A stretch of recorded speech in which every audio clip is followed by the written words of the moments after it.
of the intensity, because it's new stuff, and right now you just gonna have to take my word, but my word is true. That's all I can tell you. First thing I want to do is I realize that you guys are going to have to do drug cards, so I'm going to give you the first 2 drugs today. Write them down. Don't come back and ask me this next week. Write it down and keep up, or depend upon each other. Okay? First 2 drugs you're familiar with somewhat, because I went over them a little bit. They're on this sheet that I gave you. If you have this sheet, if you don't, I will spell them. The rescue or reliever bronchodilators. The first drug is albuterol. A-L-B-U-T-E-R-O-L.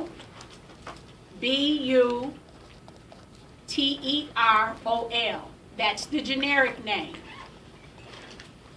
You figure out the trade names. It's 3 of them. And then the next drug I want you to know is lev-albuterol. L-E-V, and then albuterol. So those are the first 2 drugs. They are both bronchodilators. And bronchodilators are beta-2 agonists. Okay? So those will be the first of your drugs that you're going to turn into me. I'll probably give you 2 or 3 more next week, but start working on those. Trade names, generic name, indications, dosage, what forms, what strengths do they come in, and how are they delivered. All right? We haven't gotten to bronchodilators, but you'll have a better understanding of what a beta-2 agonist is after today.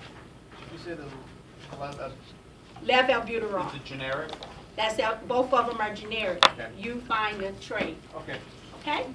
Any questions with that? That's the first 2. Okay, on Thursday, we're going to the library, and you will be doing drug research. And so now what I'm going to do is I'm going to give you your respective drug to research. Everybody ready? Mm-hmm. Mr. August, you will do Diprivan.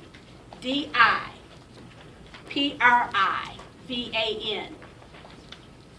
Got it? Got it. And as I'm giving it to you, I'm recording as well. Okay. Rachel Beck, you will do mannitol. M-A-N-N-I-T-O-L.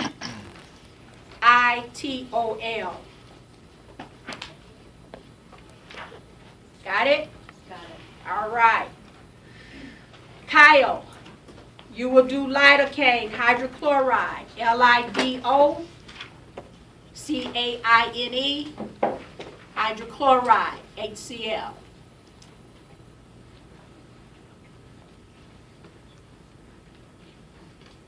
Barbara Campbell. Barbara's not here? Not here. Oh, I'm sorry. Okay, say, I'm here. All right. Barbara Campbell, Verapamil. V-E-R-A-P-A-M-I-L.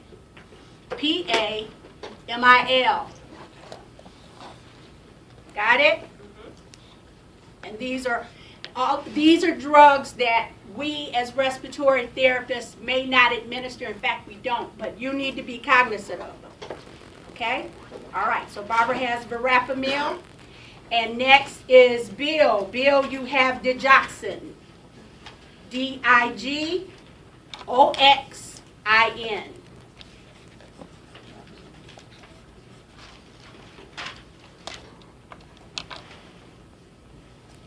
Kendra, here.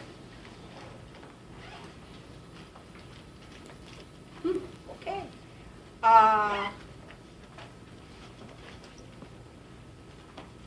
Alita? Yes. Pentamidine.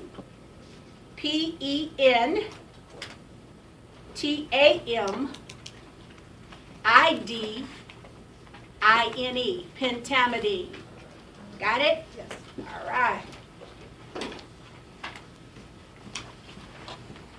Danielle D.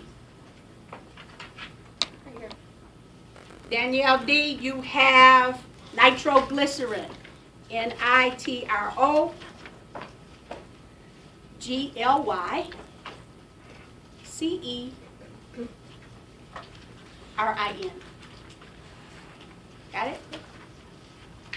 And another name for it, just so you don't freak out, it could be nitroprusside. I'll spell nitro. NITROPRUSSIDE. Nitroglycerin, nitroprusside. Glass is half full, glass is half empty.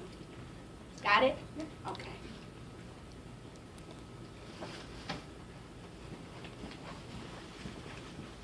All right, so we've done Danielle. Autumn.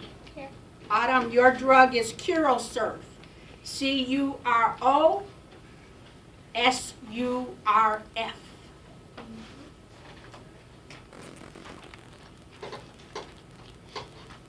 All right. Letitia, your drug is Vasotec. Where's Letitia? VASOTEC.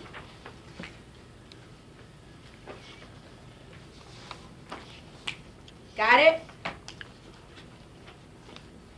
Can you speak this morning? Hi.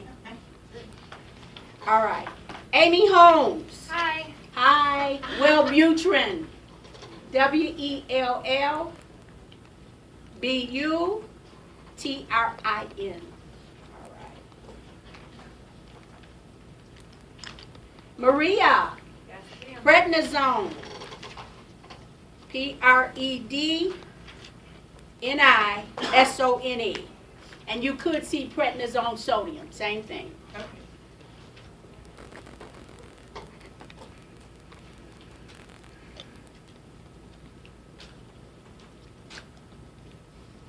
Okay, Catherine. Yes. Procainamide. PROCAINAMIDE.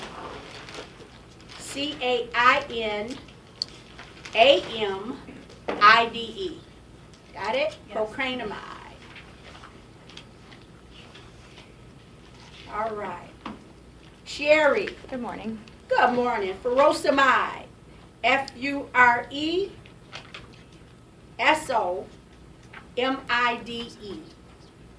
Thank you. All right. Furosemide.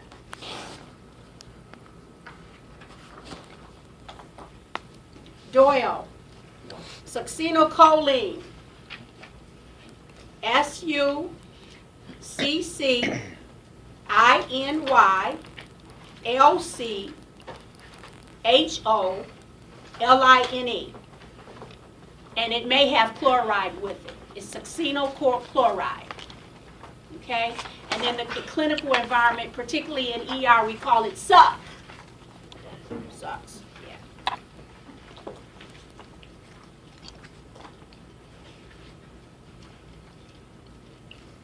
Okay, Kelly.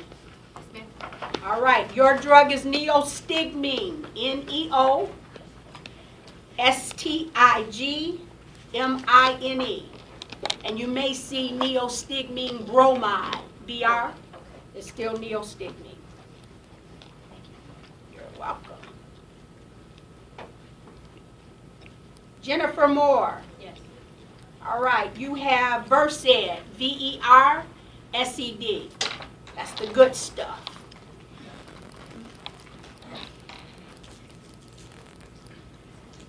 Some of you I'm giving trade names, some of you I'm giving generic names, and whatever come to my mind, that's what I wrote down. So you will find it and figure it out. Okay, another one, Erica. Where's Erica? Erica, you got some good stuff. Well, may not be good for some people. Narcan. NARCAN. Thank you. You're welcome. Heather. Yes. Atropine. ATROPINE.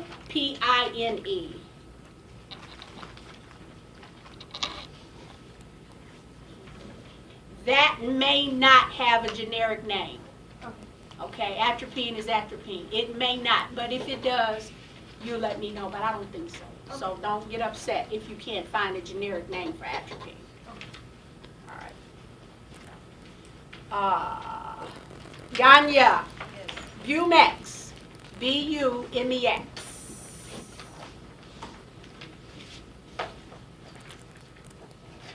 Ebony. Yes, ma'am. Fentanyl, some good stuff. Fentanyl.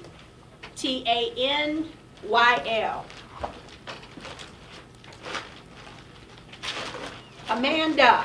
Yep. Morphine, some more good stuff.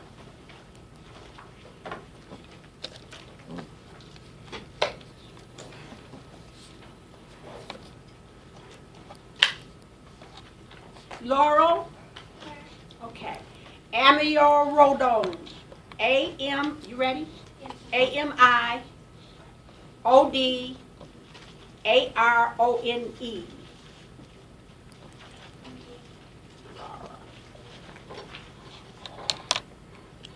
Jonathan. Rifampin. RIFAMPIN.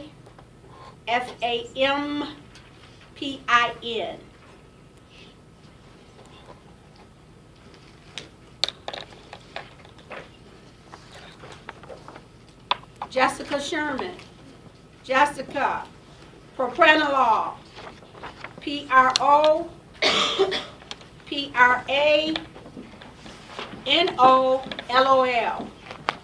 Got it, Jessica? All right.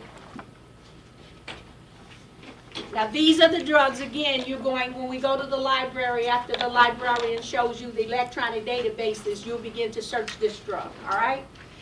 Danielle Smith. Danielle, your drug is Ativan. Good stuff too. Ativan. ATIVAN. Chill pills.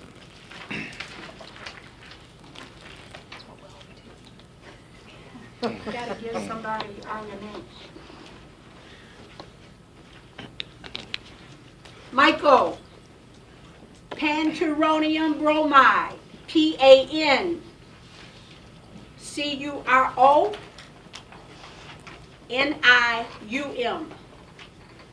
And bromide may be with it. Panturonium bromide. Good stuff. Okay.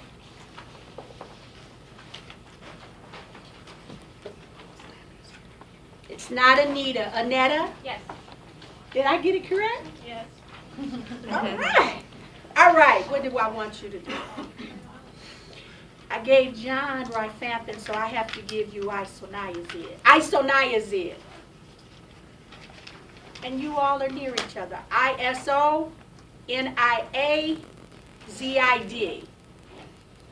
And sometime you will see abbreviated INH.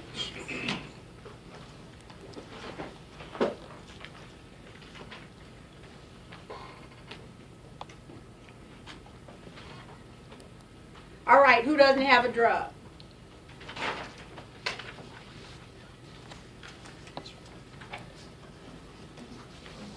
Dulera, DULERA. Dulera.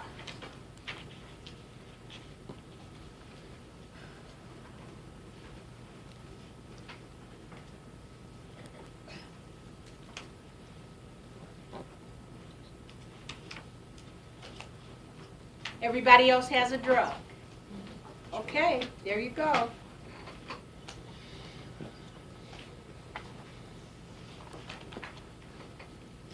And let me check it off. Jonathan and Annetta, you need to go, when you make these presentations, you go one and then the other. You all have to go together because your drugs treat the same thing. All right? All right. So just remind me, but I'll have my list. Okay, everybody has their drug. Yes. When is it due? When are the presentations? We'll get to that. Just start working on the drug, okay? You got drug research down there? Somewhere down there? Look on your syllabus, 8th, 9th. 9. That's what it's due. Okay, so everybody's gotten their drugs, and you got your first 2 drugs to start on your drug cards, right? All right, and they are levalbuterol and albuterol. They are bronchodilators, right? Yes, sir.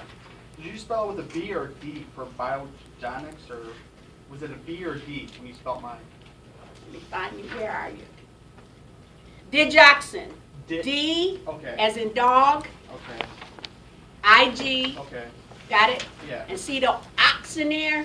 Yeah. So it's got something to do with oxygen. Okay. All right. I didn't know if it was D or Yeah, D. D. It's also the process or the therapeutic process to monitor that drug. Maybe you've heard of it, is digitalization or digitalis. Okay. That's your drug. All right. It's a cardiac drug. Make sense? Yep. All right. Okay.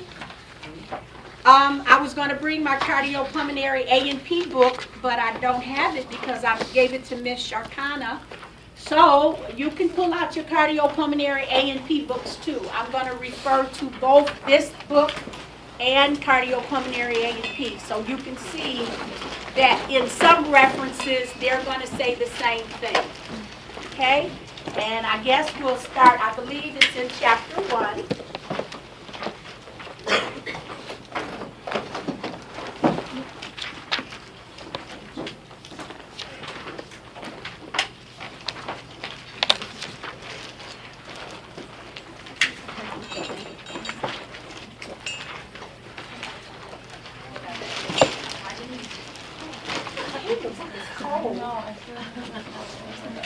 Yeah, chapter 1, page 51.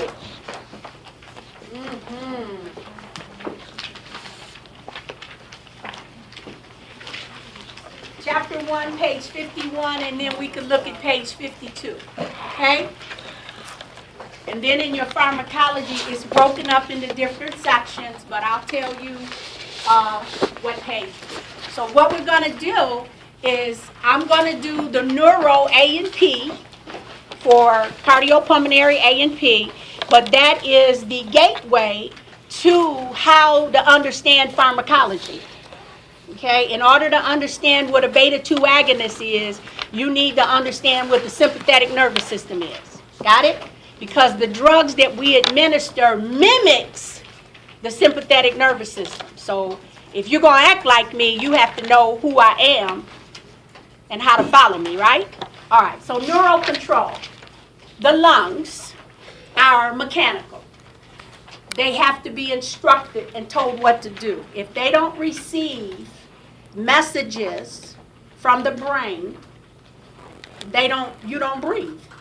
There's no ventilation. So when you think about it, we've talked about ventilation, inhaling and exhaling. You really don't have to think about that, right? If consciously, if you want it, and we've done that, take in a deep breath and blow it out. We can do that. But that respiratory rate of 12 to 20, you don't have to think about it. It's involuntary. And it's controlled by the respiratory center. That's what we call it, the respiratory center. And particularly anatomical-wise, it's located deep into the brain. It's called the Medulla Oblongata. Also, you can go to chapter 9 in your cardiopulmonary A book and look at neural control. So chapter 9, chapter 1, starting here, and then your pharmacology is all somewhat saying the same thing. All right? So the lungs are really controlled by the respiratory center, and it's called the Medulla Oblongata. You all remember that in A&P? Mm-hmm. Okay, that's the respiratory center. And then you should know, and if you don't, it's okay, the heart really doesn't need control because the heart can be regulated by potassium alone.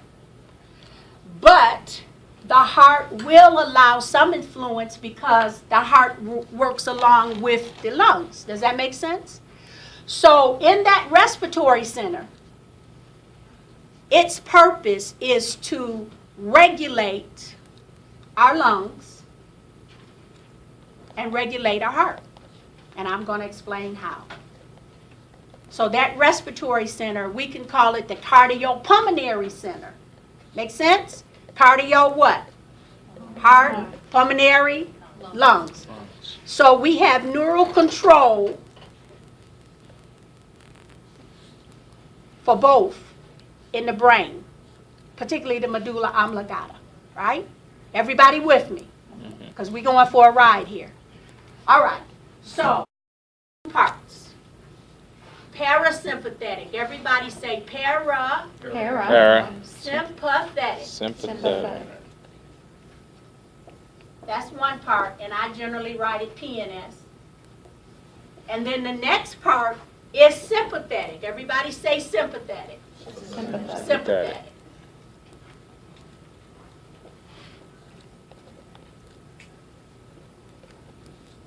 These two make up your autonomic nervous system, and so that's why, far as your heart beating or you breathing, you don't have to think about it, because it's your autonomic nervous system at work. Any questions? Okay. Now, I'm going to erase, don't you erase it, but I'm going to erase the sympathetic nervous system for now. We're going to do one at a time.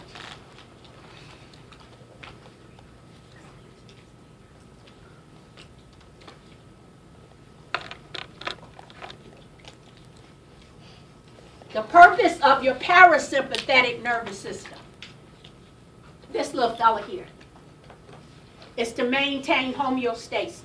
And I'm going to tell you what that means, to maintain homeostasis. I'll do the heart first. Because of your parasympathetic nervous system, particularly, it's 12 cranial nerves, right? I'm speaking of one nerve, the 10th cranial nerve. And yes, I'm going to ask you. It's called the vagus nerve. The vagus nerve. This is a powerful little fellow. The rest do other things, but this nerve innervates cardiopulmonary. The vagus nerve. Okay? What is it responsible for? The parasympathetic nervous system through the 10th cranial nerve. You with me, Abdi? Regulates the heart rate. So that's why you have a heart rate of 60 to 100 beats per minute. The vagus nerve innervates the heart. And you have a heart rate of 60 to 100. That's homeostasis in our body. That's normal. So why is our heart rate 60 to 100? Because of the 10th cranial nerve. Everybody got that? Yes. All right. This vagus nerve also innervates other areas as well. I'm not expecting you to know this, but I'm just going to tell you. This vagus nerve also innervates our bowels and it innervates our bladder. Okay? So people who have heart conditions, one thing that their physician, primary physician, or it may be a cardiologist to tell them, don't get constipated. Because the same nerve that innervates the heart, regulating the heart 60 to 100 beats per minute, is also the same vagus nerve that innervates the bowels. Everybody with me? Mm-hmm. So if they get constipated, and if they're sitting on the toilet straining, trying to have a bowel movement, they can also have a heart attack. So heart patients cannot afford to get constipated because of this 10th cranial nerve. So the same nerve innervating the heart innervates the bowels.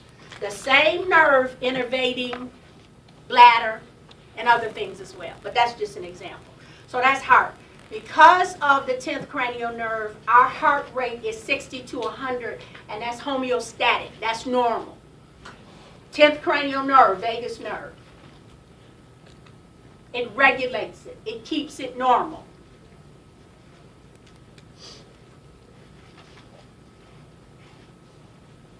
Gentlemen, it keeps your heart in place when you see that devil with that little red slinky dress on and her boobs up like this and those 5-inch stilettos and you say, "Be still, my pounding heart." Your 10th cranial nerve keeps your heart.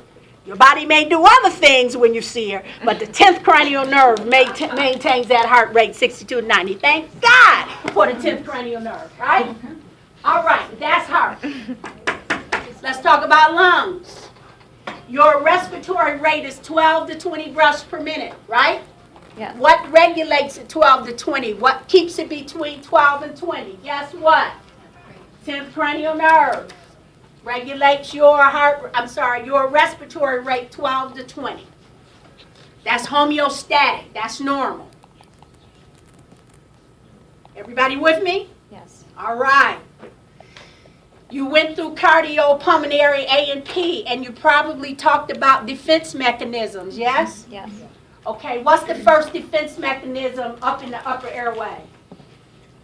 Your vibrosay. Then after your vibrosay, what's next? Cilia. No, sneeze reflex. Sneeze reflex. Oh. What makes you sneeze? 10th cranial nerve innervates and you sneeze. So respiratory rate, your sneeze reflex. And think about it. You can't control the sneeze, right? You may be somewhere and you don't want anyone to hear you, so you. But nevertheless, it happens. You have no control over it because it's a defense mechanism. Do you necessarily see or feel what may be in your nose that's pollution? No, but your sneeze reflex knows, and it's because of the 10th cranial nerve. So again, this is homeostatic. You don't have to think about it. And so if you've never appreciated a sneeze before, be glad. Because it's a defense mechanism so that your lower airway will remain to be sterile. If your lower airway becomes non-sterile, there's a great potential for pneumonia and other off-the-wall conditions. Make sense? So this 10th cranial nerves, this is heart. I didn't put it up there, but you know the heart rate, 60 to 100 beats per minute. 10th cranial nerve is regulating it. Heart, our lungs, pulmonary, it regulates our respiratory rate, 12 to 20. It regulates our sneeze reflex, right? All right. What happens if you accidentally choke on a grape or whatever? What if you accidentally choke? Gag. Gag, right? 10th cranial nerve.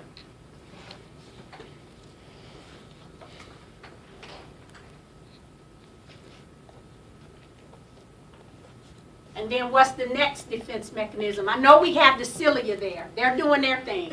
But I'm talking about defense mechanisms. Now we've gotten into the lower airway, below the larynx. What's between the larynx and the trachea? What kind of defense mechanism is there? Cough. 10th cranial nerve. And so this is homeostasis.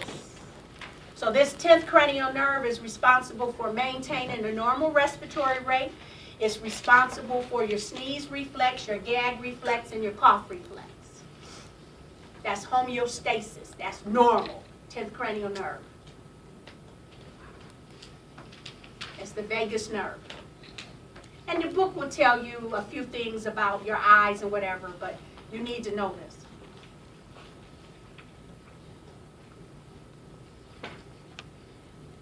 Any questions? Okay, so all of this is stimulation of the 10th cranial nerve, and this is normal. This is wonderful. Okay. Now, what I'm going to say about the sympathetic nervous system. Both systems are not equal. When one is activated or one is functioning, the other lies dormant. So during homeostasis, the parasympathetic nervous system is normal within our body, every day, all the time. So the sympathetic nervous system lies dormant. It is inactive. It does nothing because it doesn't have to. So the sympathetic nervous system lies dormant. And so we can call the parasympathetic, it maintains, it reserves, and conserves, if you want to say it, whatever. It keeps things cool. It keeps things within a lid. That heart rate, 60 to 100, good. That respiratory rate, 12 to 20, good. If I have to sneeze, good. If I have to gag, good. If I have to cough, good. This is all homeostasis. So our lungs are wonderful, but our lungs are mechanical. They have to be told and instructed what to do. And so that instruction comes from this 10th cranial nerve. Okay? And now what I'm going to tell you, You don't need to know like the heart happens more so in women than men. You sneeze, sometimes you'll trinkle. The same 10th cranial nerve that innervates your sneeze reflex is the same 10th cranial nerve that innervates your bladder. Okay, so sometimes, particularly when women get older, you'll sneeze and you will urinate a little bit. 10th cranial nerve. Okay? Any questions with this? All right, I'm moving on.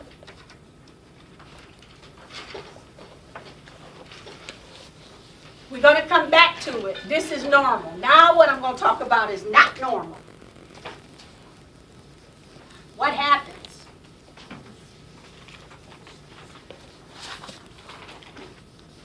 So the autonomic nervous system is comprised of two parts, parasympathetic, sympathetic. Parasympathetic is always dominant. Sympathetic lies dormant.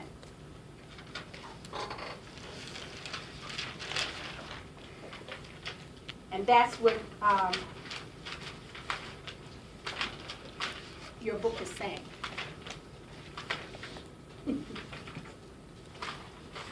Maybe I'll pass that. I don't know. These are muscles. I'm looking for mast cell degranulation. How about that?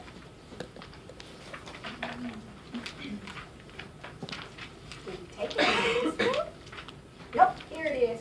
Turn to page 35.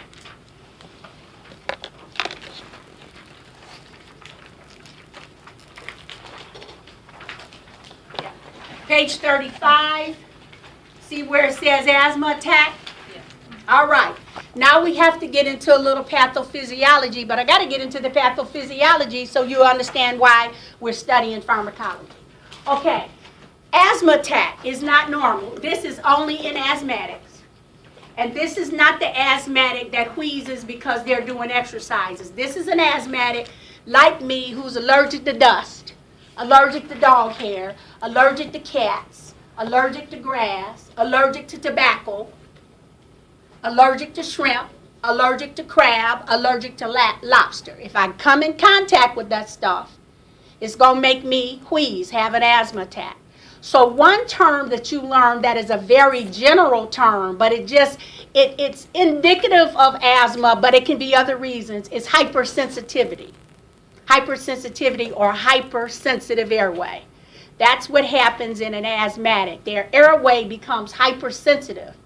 You know how sometimes people, and I'm just not going to say women, but sometimes people become over-emotional. And it's really not that way, but they perceive it and they take a little mole and make it a mountain. Mm-hmm. Those are your drama queens and kings, right? Mm-hmm. Okay. Well, what happens in the airway when the airway becomes sensitive, it becomes hypersensitive and it does some crazy things. Okay.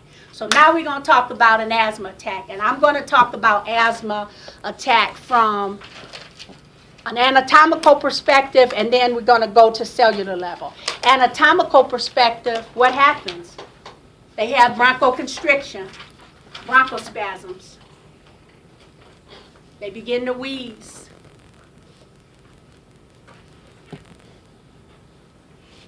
That's what they do.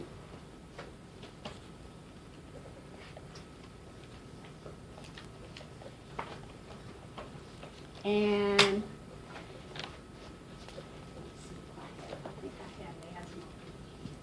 you should have it in your book somewhere. You don't have to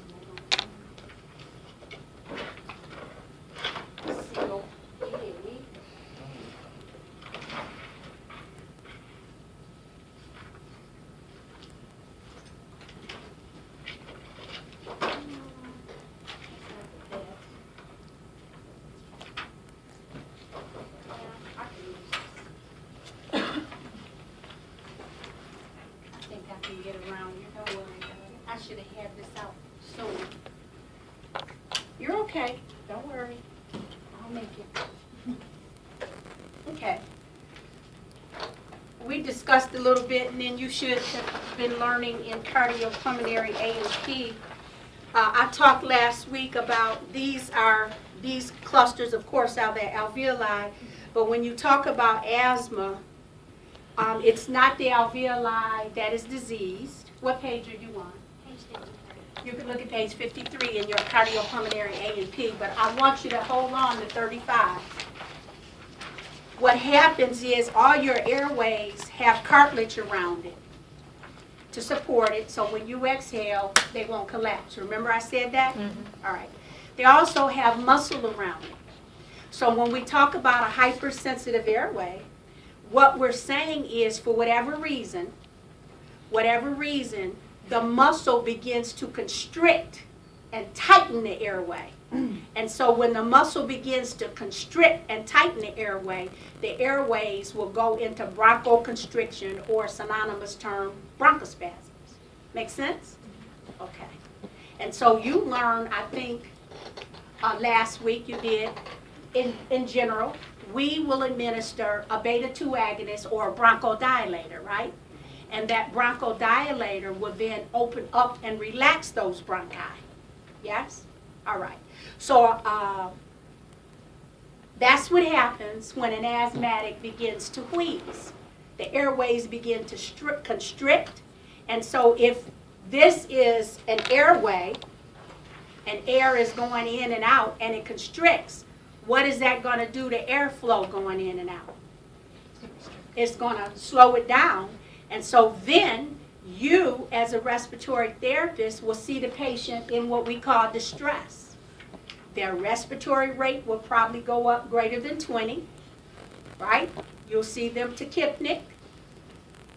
You learn in cardiopulmonary A and P, the main muscle of inspiration is the diaphragm. So when we normally ventilate, we don't even think about it, right? We can chew gum and do all other stuff, right? But when a person is having a difficult time breathing, their respiratory rate may go up, and we'll no longer see them using their diaphragm. We'll begin to see them use accessory muscles. And accessory muscles, you may see it in the neck, you may see it on the side, or you actually may see their abdomen moving. And so you'll see accessory muscle use. And as a respiratory therapist, that means a lot to you. People using their accessory muscles to breathe need you. Okay, so they're going to get short of breath. They're going to have a difficult time breathing. Everybody with me? And so an asthmatic needs some help. Once an asthma attack ensues, they need some help. They need some drugs. They may need oxygen or whatever it may be. Okay, so when we're talking about bronchospasms, it's a hypersensitive airway. Okay? Now, we don't know why. Back to the parasympathetic nervous system. Don't ask me why, because man doesn't know. Medicine doesn't know. But we know what happens, but we don't know why it happens. What happens is asthmatic patients have an overly sensitive parasympathetic nervous system. They have an overly sensitive parasympathetic nervous system. Only asthmatics. This is not going to happen in anybody else but an asthmatic.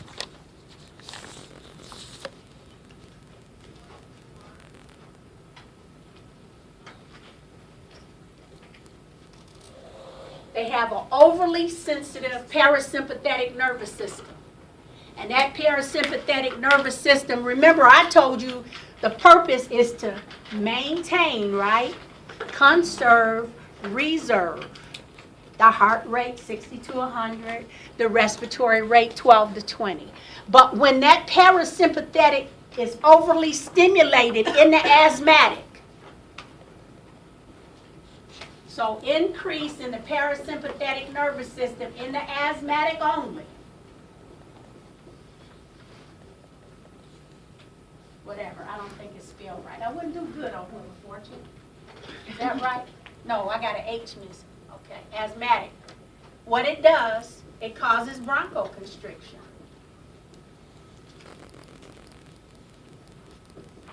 And this is not all the time. It's only when they get into those things that they're allergic to. I am so allergic to dust. And if I come around dust, my nose is going to start running. and it'll drain in the back of my throat, and then if I ignore it, it's going to get worse, and the drainage is going to get in my airway, and it's going to make me wheeze. So it's overactivation of my parasympathetic nervous system. I have a hypersensitive airway. Not all the time, but sometimes you can't get out of it. So that's the parasympathetic nervous system in the asthmatic. When they come in contact with allergens, whatever they're allergic to, it's going to cause bronchoconstriction. Everybody with me? Mm-hmm. And we know how. We take our stethoscope. I see you. We take our stethoscope and we listen to the breath sounds, and what breath sound do we hear? Wheezing. And wheezing tells us they're in bronchospasms. So we know that's an indication for us to administer our bronchodilator therapy. They need a bronchodilator. Albuterol. Yes, ma'am. I just wanted to make sure I had this down right. Often set off by allergens or always set off by allergens? For what I'm talking about, always. Yeah. Now, there's different kind of asthmas, but there's extrinsic asthma, intrinsic asthma, and then work-related asthma. Right now, and I'm not going to ask you this, I'm speaking of extrinsic asthma only, the people that have allergies. Can you spell N-E-N? How's that spelled? What? Intrinsic. Intrinsic or extrinsic? Or the one you just mentioned. Extrinsic, E-X-T-R-I-N-S-I-C, extrinsic, meaning outside influences. Trees, mold, dust, grass, pollen, feathers, that kind of stuff. Dog hair, cat hair. I love dogs. I love big snorks. Can't be around them. I'll be deathly ill. Okay, so it causes bronchoconstrictions. And then we take our stethoscope and we listen to the breath sounds and we hear them wheezing. And then when you become proficient, and if they're bad enough, you won't need a stethoscope. You just know they're wheezing. Okay, they'll have an increase perhaps in respiratory rate. You'll see them use their accessory muscles. You'll see their neck veins distending. And then they can tell you, I'm short of breath, I'm wheezing, I have asthma. We don't discount an asthmatic, because don't get offended when you go to clinical. Some patients will know more about their disease than you, and they should know it because they've been dealing with it 10, 15 years. So you listen to them. Okay? All right. Okay, so that causes bronchoconstriction. So it's overactivation of the parasympathetic nervous system. So the parasympathetic nervous system is supposed, and it does, maintain that heart rate and maintain your respiratory rate, and it innervates your reflexes, right? But in the asthmatic, for whatever reason, when they come in contact with these allergens, it overstimulates the parasympathetic nervous system, and the reaction to that is the airway becomes hypersensitive and goes into bronchospasms. Everybody got that? All right. And then we know we come to the rescue with a beta-2 agonist or bronchodilator, synonymous terms, and we administer that beta-2 agonist to alleviate or to correct these bronchoconstrictions or bronchospasms. Everybody understand that? Okay, good. Now, turn to page 35. That's anatomically the big picture. Now we're going to talk about it at cellular level. What you have here is a diagram of what's happening at cellular level when a patient has an asthma attack. Okay. So the first thing you need to understand, we have an immunity system. And part of our immunity system are immunoglobulins. And immunoglobulins are part of our lymphatic system, and they protect our body. All right. But now, in the asthmatic, what happens? We don't know why, but nevertheless, it happens. The purpose of your immunoglobulins are to fight and protect, ward off, and they do a pretty good job. foreign objects and what have you. So here you got some immunoglobulins. And they're generals. They've been around for a good while. And they do their job. But here comes an asthmatic, and maybe I'll take me allergic to dust, and somehow or another I inhale this dust, okay? And when I inhale this dust, it makes my airway hypersensitive, okay? And so at cellular level, these are the immunoglobulins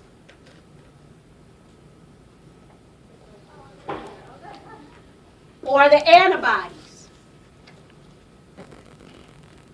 And when I say antibodies, meaning it fights off foreign bodies. Everybody with me? Mm-hmm. Let me know if you're not. So far, so good? That's good. It's going to be good all the way. How about that? All right. All right. So now here comes some antibodies. Here comes some dust, some crap. You know, things can be going good, and then you always have somebody that want to throw a wrench in things and stop the flow, right? Okay, so here comes this dust or whatever it may be, and they look like this. And there's a whole bunch of them. So here's this dust. We are here to party. Let's have a good time. Okay, so the antibodies see it. All right. And if it weren't an asthmatic, the antibodies see it and come over here and eradicate them. Done. And so that means that's healthy and that individual doesn't have asthma. Okay? But now in the asthmatic. Okay. These are the immunoglobulins, and in particular, what immunoglobulin is immunoglobulin E. Immunoglobulin E. And they're sitting there, and here comes this the allergens.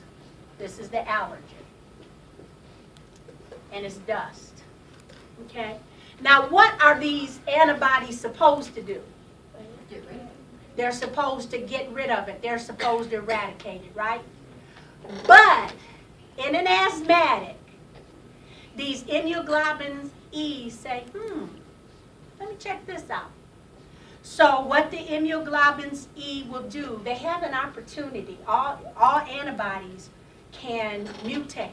So what they'll do, they become stars too. These are supposed to be stars, people. Work with me here. These are my stars. They become stars. And say, hey, I want to be just like you. I want to party too. So instead of coming over here and exerting their authority as they should and eradicating the allergen, they come over here and act just like the allergen, get together and party. You know, maybe some of you didn't. But when you're a teenager and your parents go away and they said, nobody in my house while I'm gone, and you invite maybe 3 of your best friends and they invite some of their friends, and then they get in the house and tear it up, that's what happens here. All right. So the immunoglobulins now become just like the allergen, and they get together and party. And when they get together and party, in life, things that are always good to you may not be good for you. Make sense? Okay. That was a little wisdom I shared there. Okay. The antibodies then become like the antigens, and they get together and party. And when they get together and party, let's look here. You see the immunoglobulin, look on page 35. Okay. And here is the antigen. The antigen is what? The allergen. Everybody with me? Yes. That's the dust, my stars up there. Okay, and here's the lymphoid tissue and the immunoglobulin E. See the IgE? It's supposed to destroy it, but it doesn't. It gets together and party. And where it says sensitized mast cell, they're getting together and they're partying. They're mixing stuff up. Okay? Again, behind this is going to be some destruction. All right. So they get together again, and they mix up. And then as you go to your right and down, now we have a combination of the IgE and the interaction of the antigen, the dust. And when they get together and they party, it overactivates the parasympathetic nervous system. Everybody with me? And so what happens when they get together and party, it's called mast cell degranulation.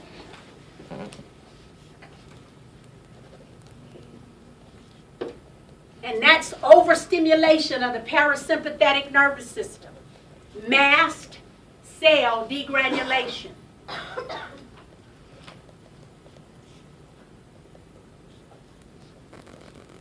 And now I'm saying it's destructive.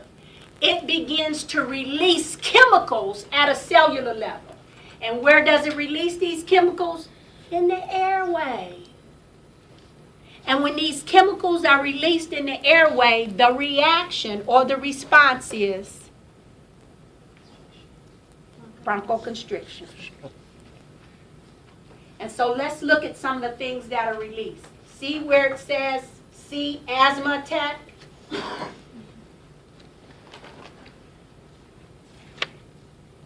And then even before then, let's even go back to diagram B. Everybody at diagram B? See histamine. Histamine is released. How many of you, have allergies but you don't have asthma? And when you have allergies, how do you know your allergies are bothering you? Runny nose. The release of histamine causes a runny nose. The release of histamine causes a runny nose. So for a person just with allergies, they have to take an antihistamine. Make sense? Okay, so an allergy drug is antihistamine. Where'd that histamine come from? Mast cell degranulation. But it's much worse than an asthmatic. So if you just have allergies, when your nose runs, you know histamine is being released, and you need an antihistamine to stop it. But it gets worse than that for an asthmatic. So those that just have allergies is wonderful. So one part of mast cell degranulation is the release of histamine. Your nose will run. What did we learn? Well, you learned in A and P, and I mentioned it too, that your nose is full of plenty of capillaries. And the purpose of those capillaries, number one, is to warm the dry gas, right? When you inhale. And it's also to do what? Humidify. Well, when there's overstimulation caused by allergies, all that water that's there to moisturize oxygen when you inhale, it begins to run profusely. And that's the release of histamine. And so then you need a drug that is an antihistamine to stop it. Make sense? And if you don't, what has happened, and I know this happens to everyone, maybe not with you, perhaps a couple of days, you ignore it. After it runs for a couple of days and you ignore it, what happens next? You get stuffy, and perhaps you may get a sore throat because it's going to drain, right? And an asthmatic can't afford this because if it drains, it's going to make them wheeze. So when mast cell degranulation occurs, it's the release of histamine, not a good thing in an asthmatic. Now this is a cellular level. You can't see this. But this is the overstimulation of the parasympathetic nervous system. And at cellular level, it's releasing histamine. Another thing that it's releasing is serotonin. And I'm explaining this because we're going to get into drugs that will be in reference to histamine and serotonin. Serotonin, is it in your book? Yeah, page 34. It's on page 34. Turn to page, where we are at page 34. Where about? Number 3. That's all. Well, nevertheless, serotonin. I'll write it on the board. It releases histamine and serotonin. Does anybody know what serotonin is? Doesn't it make you tired? As far as blood vessels, what is serotonin for? What happens if you cut yourself? Clotting. What happens whenever you have an open wound?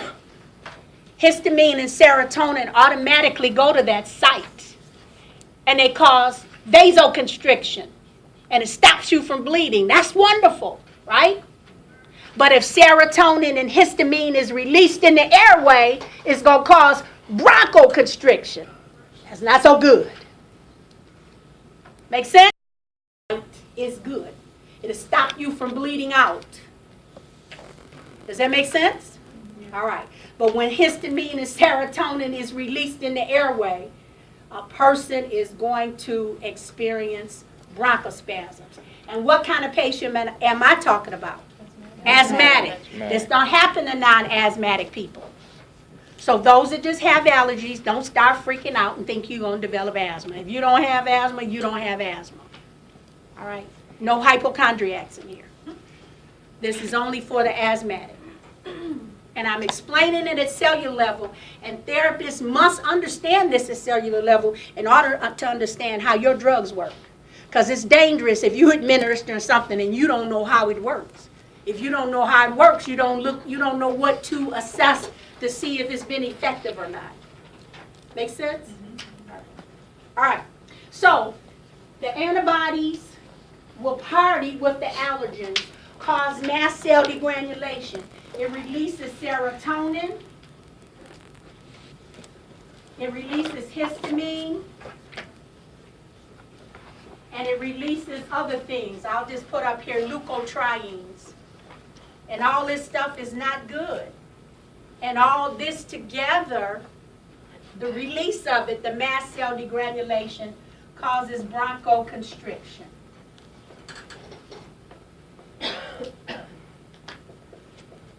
So when you hear me refer to mast cell degranulation, you know that I'm talking about asthmatic experiencing bronchoconstriction. Any questions on anything I've covered? Everybody understand this? I'm saying the same thing the book says. I've just said my way.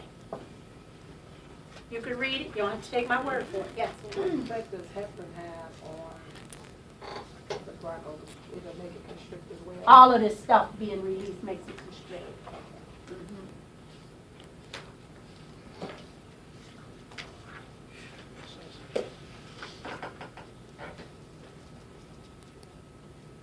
Yeah, there's the leukotrienes, there's the heparin. I don't know, I think in his he does. Next semester in your patho book, he has the release of histamine too. I'm sorry, the release of serotonin. Okay. All right. So when a patient is complaining, one way a physician will know, and a physician is not going to doubt that an asthmatic patient is having an attack. One way for a physician to know if a patient has been dealing with acute asthmatic episode, this immunoglobulin E, this E, you haven't gotten to chapter 5 in cardiopulmonary A and P, but this E is part of the white blood cell regimen, eosinophils.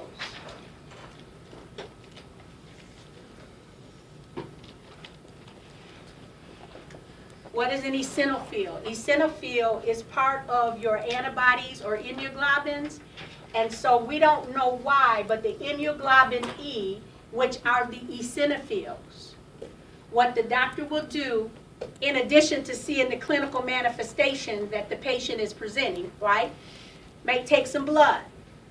And anytime there's an elevated level of eosinophils, that means your patient has recently been experiencing acute asthmatic attacks. Elevated eosinophil levels means your patient has been experiencing acute asthma attacks. Now remember when you came to orientation, you were so excited that you got in the program. Stay excited. Because we can't let you out in the clinical environment unless you understand this. And I know all of it's not coming at one time. But the more you see it, the more you do it, you got it. So elevated immunoglobulin E levels or eosinophils indicate that a patient has been experiencing acute asthma attacks, and that way the physician might know after that, change medication, because whatever the patient is taking may not be effective anymore. Make sense? Okay, that's one way. And then they may ask us to do a couple of things to help the patient figure out what's best. Or it could be the drug is effective, but the patient's not being compliant. That's another thing. When patients don't take their medication regularly or like they should, oh, I feel okay. Well, you don't wait till you have an asthma attack then to take medicine. You take medication prophylactically to prevent the asthma attack. Make sense? Yeah. All right. Sometimes patients aren't compliant. But the doctor will know elevated eosinophil levels indicate acute asthma attack is present. All right? So whether you hear it from an acute exacerbation of asthma, whether you hear mast cell degranulation, whether you hear the release of histamine, serotonin, and other stuff, you know it causes bronchoconstriction. You know it's overstimulation of the parasympathetic nervous system, but it's only in the asthmatic. And we don't know why, so don't ask me why. I don't know why, but I can tell you what it does. Any questions?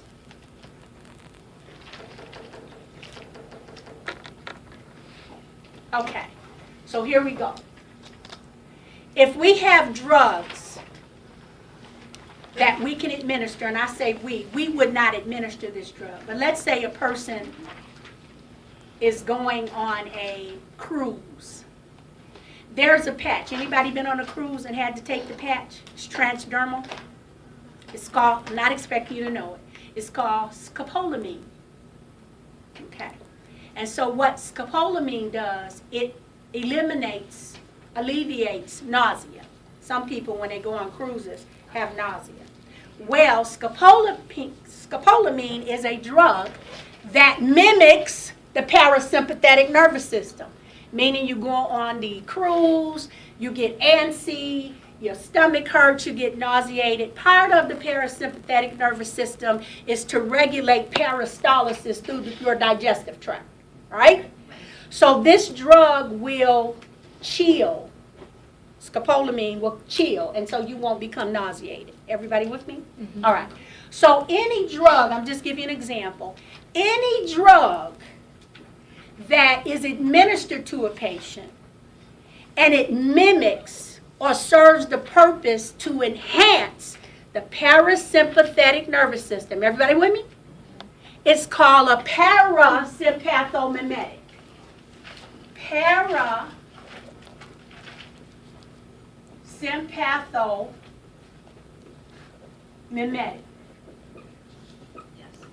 And what's that mean? It mimics the parasympathetic nervous system. So in order to know how a drug works, you got to know how the parasympathetic nervous system works. Does that make sense? Yes. All right. So that's what scopolamine does. Now, what am I saying? The parasympathetic nervous system, we give a drug that mimics the parasympathetic nervous system, right? Now let's go back. However, we know in an asthmatic, overstimulation in an asthmatic causes bronchoconstriction, right? Mm-hmm. Okay. So the last thing an asthmatic needs is a drug like this. Because what will it do? It'll make them wheeze. It'll make them deathly ill. So asthmatics can't take scopolamine.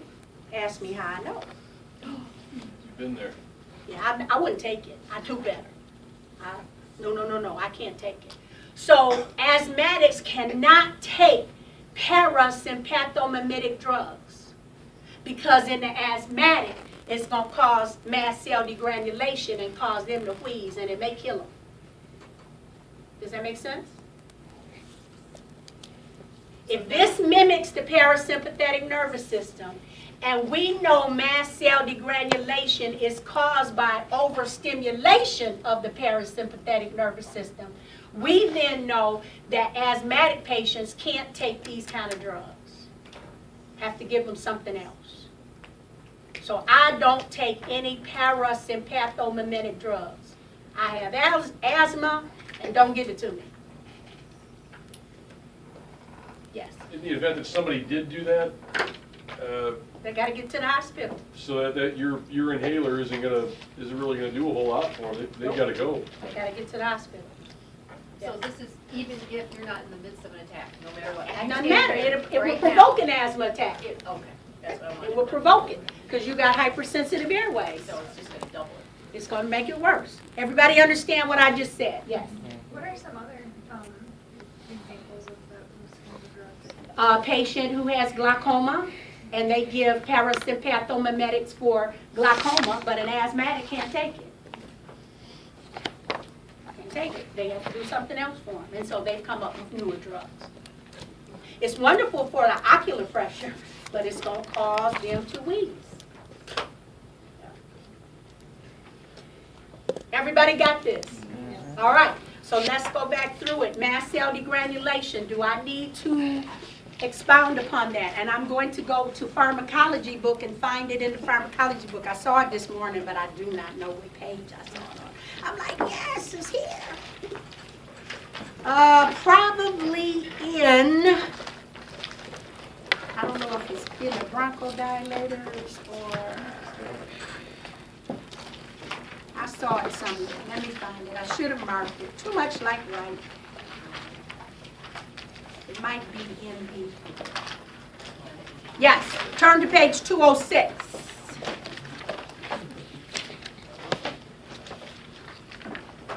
Okay, better yet, turn to page 205. Figure 12.3. This is saying what I have on the board. See figure 12.3? Here's your antigen, dust, pollen, trees, dog hair, cat hair. There you go. See them? And then below that, antibody formation. What is that? Antibody formation. That's called what? Allergens. The allergens, or I'm sorry, the antigen is the dust and pollen. The antibodies are supposed to be those that fight it off. But they get together and they party. Yes? Okay, and you see the antibody attaches to the mast cell. Then you get antigen re-exposure. Then you see mast cell degranulation. There it is. And then you see release of mediators. Those mediators are, here's your histamine, and then there's the serotonin, and that SRS, that's what happens in the people who get anaphylactic shock. Bee sting, wasp sting, spider bite, and a lot of the kids that will walk around a drug you're going to have to learn, but I haven't given it to you yet, is epinephrine. They have to have the EpiPen, because if a person goes into anaphylactic shock, bam, that can happen within minutes and death will ensue. So they've had a massive overstimulation of the parasympathetic nervous system, and the respiratory system shuts down because the airway closes from the mast cell degranulation. Same thing that I said, same thing your cardiopulmonary book is saying, it's just a different diagram. And then now turn to page 206. And there here you see mast cell degranulation. That's what it looks like at cellular level. And when things get together and they party, they release chemicals at cellular level in the airway. That's not good. It makes the airways hypersensitive, and then that patient is in trouble. Yes? So is that what degranulation means? It just breaks down? Breaks it down. And when it breaks it down, it releases toxins. It releases mediators. And that causes the asthmatic airway to constrict or wheeze, however you want to look at it. Okay, now again, this is only in the asthmatic. So what am I saying? I'm saying all asthmatics will wheeze. Write it down. This is a lesson in life. No, I'm just kidding. All asthmatics wheeze. But everybody who wheezes is not an asthmatic. So you can have another kind of patient who wheezes. Everybody with me? but it's not from mast cell degranulation. This only happens in the asthmatic. All asthmatics will wheeze, but everybody who wheezes is not asthmatic.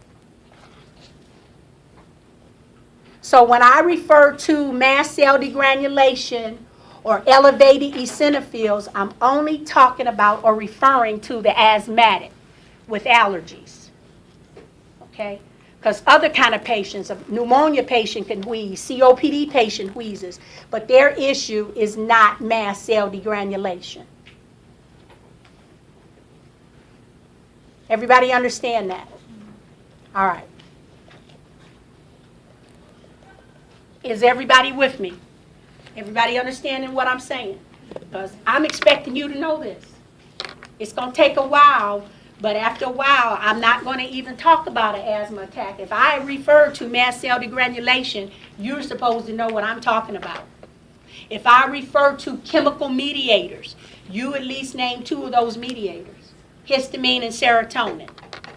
You should be able to tell me the release of histamine and serotonin at an injury or a wound site is good because it causes vasoconstriction. That's good. It stops a person from bleeding out. But when you have chemical mediation, the release of histamine and serotonin in the airway, that's a hypersensitive airway, overstimulation of the parasympathetic nervous system, and consequently bronchospasms and wheezing. And that's not good for our asthmatics. And so some of you did say that you were asthmatic. Now you understand why. We don't know why this happens, but it happens. And once I learned all this, I was able to control my asthma. So, yeah. Amazing what we do know and what we don't know still. What you don't know will make a new world. Yeah. Mm-hmm. Absolutely. And so you have to have the mindset to be a lifelong learner. I can talk to 3-year-old, 4-year-olds and learn something. I went to Clinton Township on Friday for our dean to represent her to do an observation, and I went to early childhood development, and I was just mesmerized because I think she was the program director. She did a 15-minute demonstration and spiel, but to make a long story short, by the time a child is 3 years old, 95% of their brain has been developed. And her emphasis why preschool is so important. From 7 months to 3 years old, 95% of the brain has been developed. So don't ever think you've arrived and you know it all. Don't ever. Yeah. I don't know, I got an 11-year-old nephew that I don't think his brain is even going 5%. That's what you think. He could be pulling your leg. You never know. If I can manipulate, why not? I'm not saying it's right, but children know how to manipulate. They know how to work you. They can get the response they want. Okay, so any questions? Wasn't that wonderful? Yeah. Now we're going to go a little bit deeper. All right. So this is what happens at a cellular level. So what nerve is responsible for regulating your respiratory rate between 12 and 20? Vagus. Is cranial nerve or vagus nerve? What nerve is responsible for regulating your heart rate? Vagus. 10th cranial or vagus nerve. What nerve is responsible for your sneeze reflex? Vagus. Right. What nerve is responsible for your gag reflex? Vagus. What nerve is responsible for choking? Oh, I'm sorry, not choking, that's gag. Coughing. 10th cranial nerve. And the 10th cranial nerve is regulated by what system? Respiratory. Okay, and what part of the autonomic nervous system? Parasympathetic. Parasympathetic nervous system. And that's homeostasis. That's Thank you. normal. But in the asthmatic, homeostasis becomes not normal. Okay, for everything good, you know, it's got to be something bad. Who had their hand up? Yes. Now, mast cell degranulation is only caused by allergens in an asthmatic, but if somebody's allergic to like a bee sting or something, that can happen. if That's they're not- more of a serious.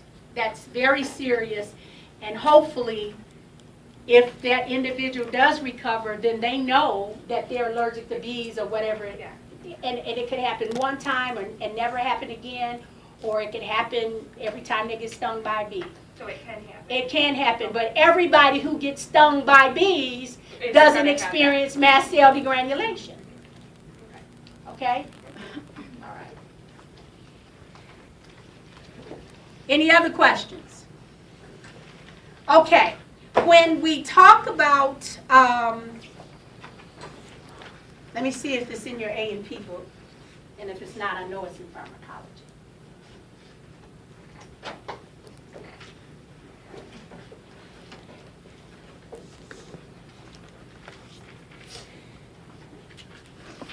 Well, it's there, so I guess I need to tell you.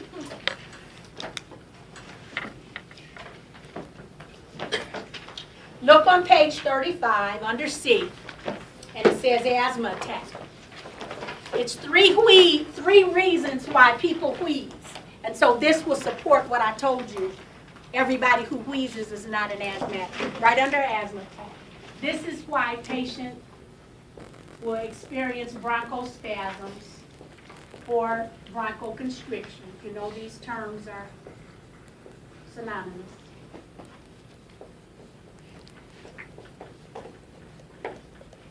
One is mast cell degranulation. And what kind of patient is that? Asthmatic. Asthmatic. All right. Another reason can be mucosal edema. Would it be edema in the foot or the ankle? No. It's the airway, which is inflammation.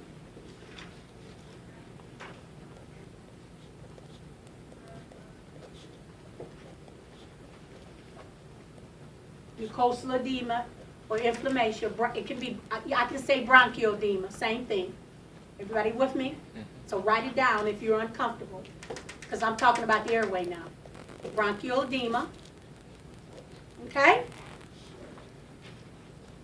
And then the last is excessive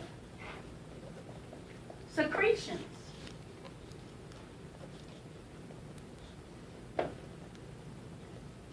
Now, people can wheeze. All asthmatics wheeze. I told you that, right? And all asthmatics that experience mast cell degranulation gonna have all three of these. That's truly an asthmatic. But everybody who wheezes is not asthmatic. So I'm gonna pick, let's say, pneumonia. Pneumonia has nothing to do with mast cell degranulation. So why are they wheezing? Well, it could be their airways are inflamed because of the pneumonia, and it could be, or because they have excessive secretions. And so in your book under asthma attack, it also has mucus plugs. So people can wheeze for these two reasons too, or any one. So what am I saying? Any one of these reasons, or these pathophysiological circumstances, will cause an individual to wheeze. But an asthmatic is going to experience all three. Any questions with that? Can you repeat that last part? An asthmatic is going to experience all three. Because the chemical mediators is going to inflame the airway. And when it inflames the airway, remember you all said you have allergy, your nose runs? Well, that fluid will run in the airway and cause excessive secretions. So an asthmatic experiencing mast cell degranulation goes through all three of these, and it is not nice. But other individuals, such as a person with COPD, emphysema, bronchitis, and pneumonia, they don't have mast cell degranulation. They could be wheezing because their airways are inflamed, or they could be wheezing because they have excessive secretions, and it simply hurts when they try to cough it up. So rather than for it to hurt when they try to cough it up, they won't cough it up and it'll sit in the airway and it'll cause the airways to wheeze. Make sense? So go into bronchospasms. So these are the 3 reasons for bronchoconstriction. Okay. All asthmatics will experience this, all 3. But everybody who wheezes will not go through the process of mast cell degranulation. This is privy for the asthmatic only. And the asthmatic then is going to have inflamed bronchial walls. And the asthmatic, because of that inflammation, will then have excessive secretions and perhaps mucus plugs. Now, where do mucus plugs come from? Mucus plugs can come from these excessive secretions and then the individual not being adequately hydrated. When you're adequately hydrated, you can cough up those fur balls. If you're not adequately hydrated, the secretions will accumulate and plug up the airway. That will make the airway constrict. So any one of these reasons will cause bronchospasms. But the asthmatic goes through, unfortunately, all of them. So that's why I said all asthmatics will wheeze. But everybody who wheezes is not an asthmatic. They're wheezing for one of these 2 reasons. Any questions?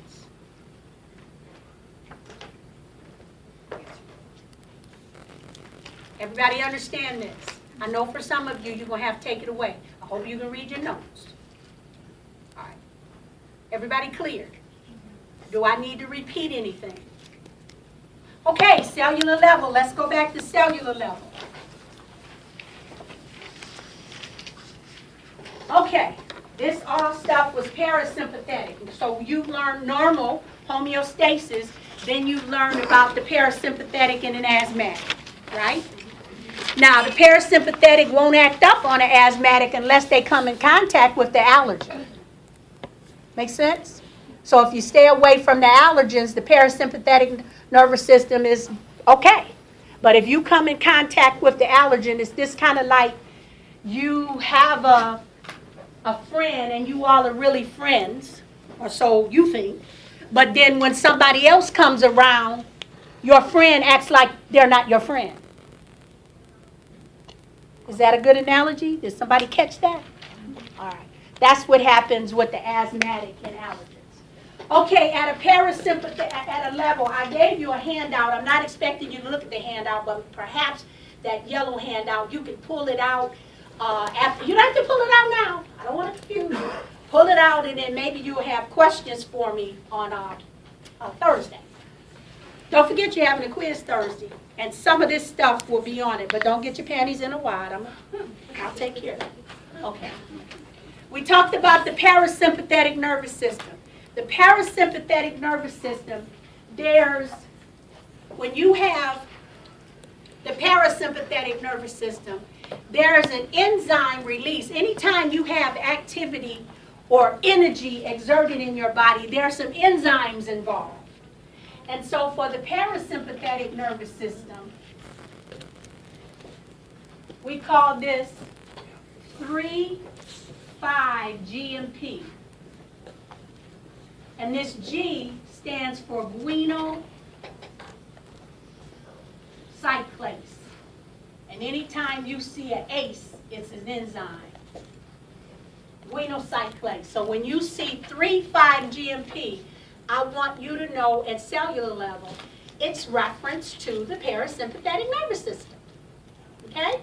So when the parasympathetic nervous system is regulating your heart, regulating your respiratory rate, it's an adequate level of 3,5-GMP, and hence you have homeostasis. Make sense? All right. Now, let's look at this thing when mast cell degranulation occurs. Any questions? In an asthmatic, we said mast cell degranulation, right? It is not normal, but it does some stuff. In an asthmatic, mast cell degranulation, and we said, why do you say this mast cell? That means release of chemical mediators. The that causes the airway to wheeze, release of stuff. Don't tell me stuff. I'm just saying. I'll say what stuff. Here we go. There's an increase in 3,5-GMP. Increase. This is at cellular level. Everybody with me? Does this cause, so mast cell This degranulation causes this. Okay. Remember I said it's hypersensitivity of the parasympathetic nervous system. There it is. And so at cellular level, an increase in 3,5-GMP causes what? Bronchoconstriction.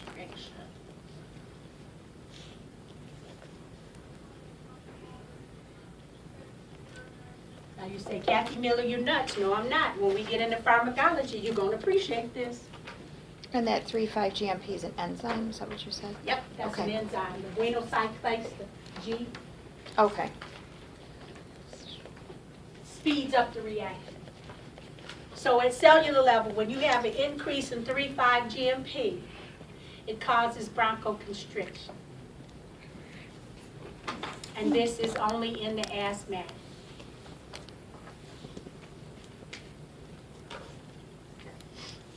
So when you see the G, you know that's the parasympathetic nervous system.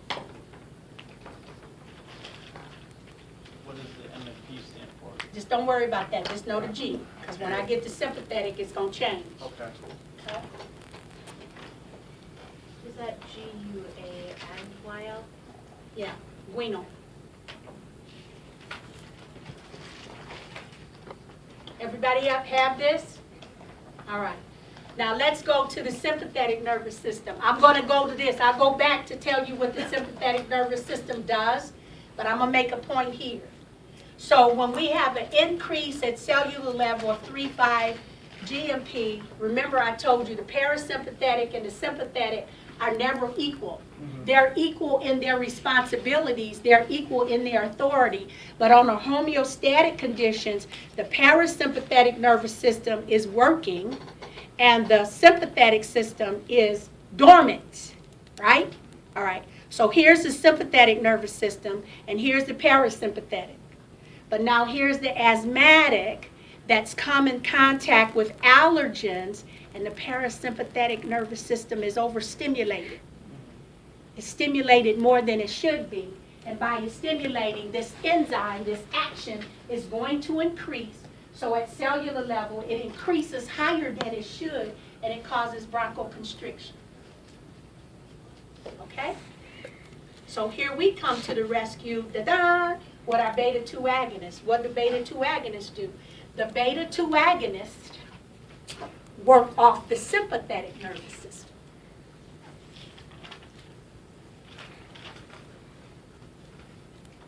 If that's bronchoconstriction with overly stimulated parasympathetic, we got to activate the sympathetic. Does that make sense? I haven't told you what we're doing. But when we administer a drug that mimics the sympathetic nervous system, we call it sympathomimetic. Everybody say that. Sympathomimetic. Sympathomimetic. So if we take a drug and we want it to act like the sympathetic nervous system, its classification is sympathomimetic. All right? Now, we got a patient, an asthmatic patient who's experiencing bronchoconstrictions. What do we want to give them? What have you learned? At cellular level, beta-2, good. And so at cellular level, albuterol is not the only beta-2 drug. Good choice though, but not the only one. We want to give a drug that has the sympathetic properties in it.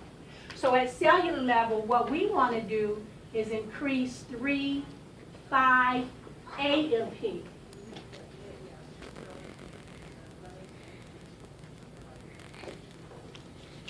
And that's adeno.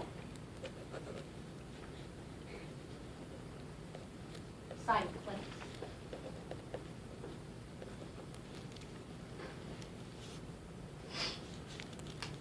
And what is this? Whenever we have increased 3,5 AMP, it's going to cause what? Bronchodilation. Now let's go back to this parasympathetic. I'll give you time to write, and then I'm going to give you a break. You got to breathe easy after this. We're not done. Sympathetic, sympathomimetic Sympathomimetic. drugs cause bronchial. Not all of them. Just this one. I'm a beta-2 agonist. Not all of them. I'm going to explain that. Don't think that all of them do, because they don't. All right. So you got a patient wheezing, and at cellular level, they have increased 3,5 GMP. And remember I told you, both of them are not equal. They have equal authority, but they can't both function at the same time. Because we would be running backwards and barking at the moon. We would never know when to sleep if both of these autonomic nervous systems were functioning at the same time. So this is homeostasis. Sympathetic nervous system, parasympathetic. But now this is an asthmatic. The parasympathetic nervous system is overly activated, right? And because it's overly activated, the patient is experiencing bronchospasms because they have an increase in 3,5 GMP. Yes? All right. Now we know that the patient needs a bronchodilator. The bronchodilator that we're going to administer, the beta-2 drug, it's going to cause bronchodilation. And so when we begin to administer the drug, what happens, remember now, this is sympathetic. My right hand is sympathetic, and my left hand is parasympathetic.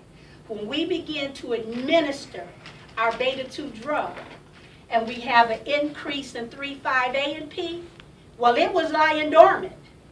But we administered a drug that mimics the sympathetic nervous system, so this is what happens. Sympathetic nervous system is activated based on the drug we gave, and the parasympathetic nervous system has to drop. And when we have activation of the sympathetic nervous system, increase in 3,5 AMP by the drug we administer, it's going to cause bronchodilation. And stop that. So when this is elevated, this has to come down. This stops that. And so we call a beta-2 agonist a sympathomimetic because it mimics the sympathetic nervous system. And I'll explain it a little bit more. But you cannot have both of these at the same time. You cannot. One is going to be more dormant. And so here you have the asthmatic and they're in the hospital. Why do you have to go back every 3, 4 hours, 5, 6 hours and give them another treatment for this effect? If they're still wheezing, they need more drug. Why do asthmatic patients need to be compliant at home and take their medication on time? To prevent this and to sustain this while they need it. Make sense? Any questions? Yes?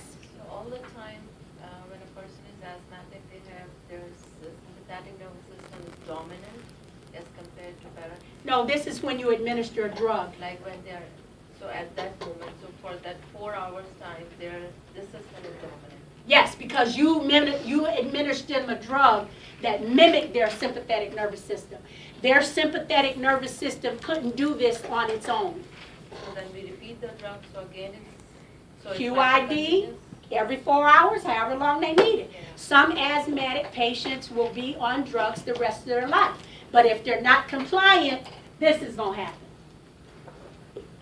And we have to make sure, you can only lead a horse to the water, you can't make them drink. But we have to educate them why it's important for you to take your medication even when you feel good. So you can continue to feel good. If you don't, this is going to happen. Now, we're not going to tell them about 3,5 GMP, but I'm just saying, you're going to wheeze. And every time they have an asthma attack, it may take longer for them to recover if they're not compliant with their drugs. And then this becomes like Adenocyclase, yeah, all our drugs have this in it. The sympathetic nervous system, our sympathetic nervous system has adenocyclase in it. That's the enzyme to activate and get this stuff going. And it will stimulate 3,5-AMP to increase. And when you have an increase in 3,5-AMP, you have bronchodilation.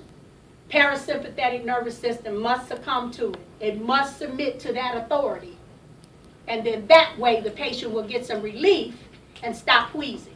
Or they may not completely stop wheezing, but the wheezing will be subsided.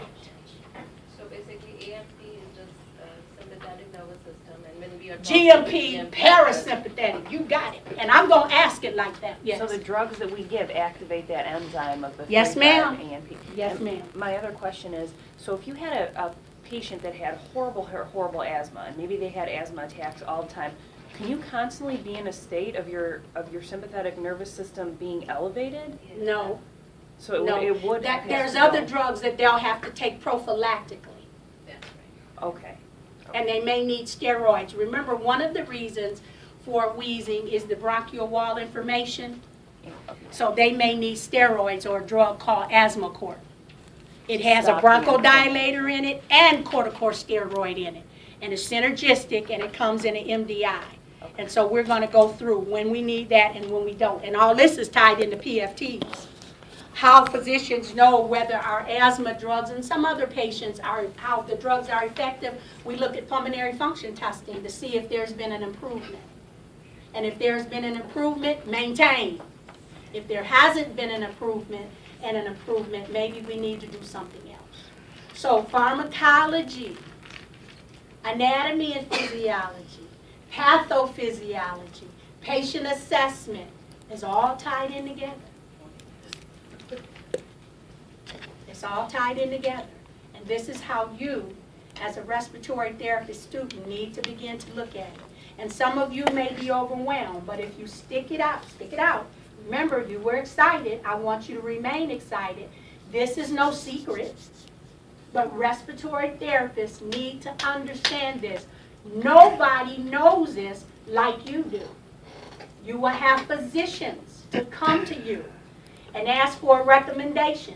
And you may not talk about 3,5-AMP and 3,5-GMP, but when you're talking about Asthmacort, when you're talking about Albuterol, when you're talking about Proventil, whatever it is, you understand it. And if you think this is too hard, this is not the profession for you because we specialize. So you've got to buy into the value of respiratory care now. And it's going to take, yes, you committed, but it's going to take sacrifice because I'm not letting up. I have asthma, and I don't want to have a heart attack to see any of you coming to treat me with my asthma, and I know that you don't know what you're talking about. But if you graduate from this program, I know you will pass your boards and you will be competent. I'm not asking you to agree with me. I'm not even asking you to like me. I don't care. And that sounds cruel. But you will know what you're supposed to know when you finish this program. And this you will know. Understand? Yes, I preach. I have a passion for respiratory care. I have asthma. My granddaughter has asthma. And I do not want an incompetent therapist talking to me or seeing after me. And I expect from any therapist what I would give to any patient. And you understand this. So it's going to go beyond taking an exam, but we're just getting started. So you all decide, do you want this sacrifice? Because it's going to be a sacrifice. We specialize. No, we're not nurses. I'm not minimizing, knocking nurses. But they don't know what we know. They're not supposed to. We do. So you have to value this. Murmur and complain all you want. There's the door. Okay, I'll see you at 11 o'clock.